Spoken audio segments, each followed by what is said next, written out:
అలసటి నువ్వు నూరుతున్నప్పుడు, బయట తోటి చెమట నువ్వు తుడుచుకున్నప్పుడు, దండాన నీ సొక్క ఆరేస్తున్నప్పుడు, నీ ఒంటి వాసన తెగ గుర్తొచ్చినప్పుడు, రెండు చేతులెత్తి జుట్టు ముడిసినప్పుడు, జండు కత్తుకొని పడుకున్నప్పుడు, అలసిపోయి నువ్వు ఆవలించినప్పుడు,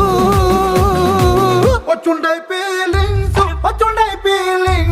వచ్చి వచ్చి చంపేస్తు